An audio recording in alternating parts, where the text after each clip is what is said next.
ناظرین کی طرف سے، طلبہ طالبات کی طرف سے، ہمارے دوست احباب کی طرف سے سوالات آئے ہیں، تو ان میں سے آج کی ویڈیو میں 3-4 سوال کا جواب دیتا ہوں۔ پہلا سوال یہ آیا ہے کہ آپ ویلاگ کیوں بناتے ہیں؟ آپ عالم ہیں، حافظ ہیں، دیندار ہیں، مذہبی رہنما ہیں، مذہبی رہنماؤں کو اس طرح کے ویلاگ بنانا زیب نہیں دیتا۔ بھائی دیکھیں، ہمارا کہنا یہ ہے کہ آج کل فیملی ویلاگ لوگ بناتے ہیں نا، جب فحاشی عریانی لوگ سینہ دکھا رہے ہیں، لوگ کمر دکھا رہے ہیں، لوگ پیٹھ دکھا رہے ہیں، لوگ فحاشی عریانی کے مناظر دکھا رہے ہیں، جب یہ چیزیں لوگوں کے سامنے جاتی ہے نا، جب آپ موبائل کھولتے ہیں یہ چیز سامنے آتی ہے فحاشی عریان والی، تو یہ اپنا ایک امپیکٹ چھوڑتی ہے، اپنا ایک اثر چھوڑتی ہے۔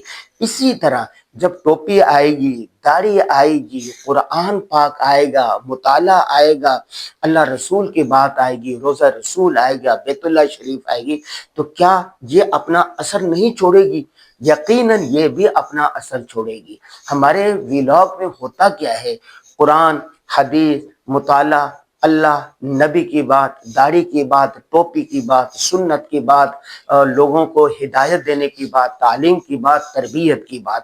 جب شیطان کے پجاری اپنا کام فحاشی عریانی پھیلانے کے لیے بھرپور طریقے سے کر رہے ہیں، تو پھر رحمان کے بندوں کو چاہیے کہ وہ بھی کچھ نہ کچھ تو چلے، کچھ نہ کچھ کریں نا۔ فیملی ویلاگ کے طور پر اسلامک لائف اسٹائل کے رواج دینے کے لیے ہم نے یہ ویلاگ شروع کیے ہیں۔ دوسرا سوال یہ کیا جاتا ہے کثرت کے ساتھ، کیا آپ کا کہنا ہے کہ ہر شخص بولنے اور لکھنے والا بن جائے؟ ہر شخص بولنے اور لکھنے والا کیوں بنے؟ دیکھیں اس کی اہمیت سمجھیں۔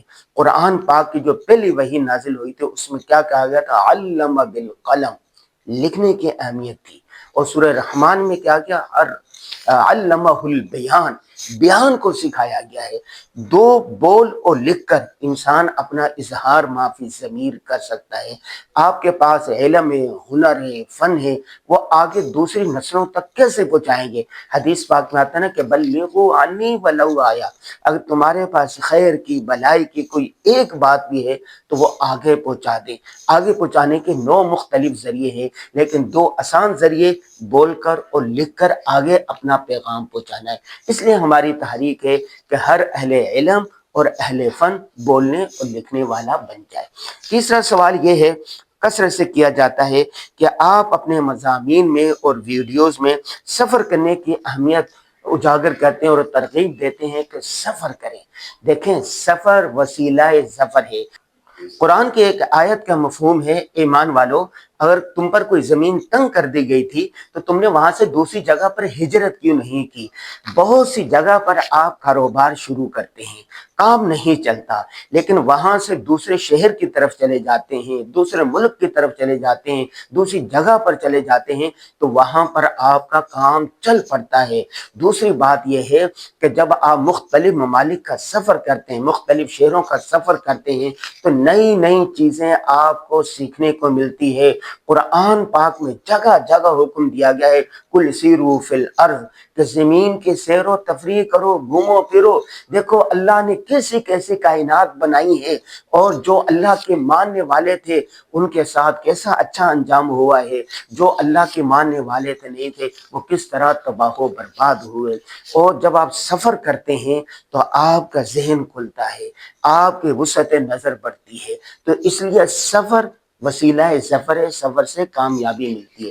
ایک اور سوال کیا گیا ہے کہ آپ پڑھنے، مطالعہ کرنے پر بہت زور دیتے ہیں، حالانکہ ہم دیکھتے ہیں کہ بہت سارے لوگ ہیں جو جاہل ہیں وہ کامیاب نظر آتے ہیں۔ دیکھیں، پڑھنے سے، پڑھنے کا پہلی وحی میں ذکر ہے، اقرا اقرا، پڑھ پڑھ۔ انسان کو پڑھنے سے شعور ملتا ہے۔ جب انسان کے پاس علم ہوتا ہے، ہنر ہوتی، محنت ہوتی ہے، تو جہالت ختم ہو جاتی ہے اور اس کو شعور آتا ہے اور وہ کامیاب نظر ہوتا ہے۔ علم حاصل کرنا خود بڑی فضیلت ہے، اس پر ہم الگ سے ایک ویڈیو بنائیں گے۔ اور ایک اور سوال کیا گیا ہے، آپ نوجوانوں کو کہتے ہیں کہ آپ ہنر سیکھیں، اپنے کاموں کو منظم کریں، اس کی اہمیت کیوں بیان کرتے ہیں؟ دیکھیں، ہنر جو ہے، ہنر، اچھے اخلاق اور خدمت جو آدمی کرے گا وہ کامیاب ہو جائے گا۔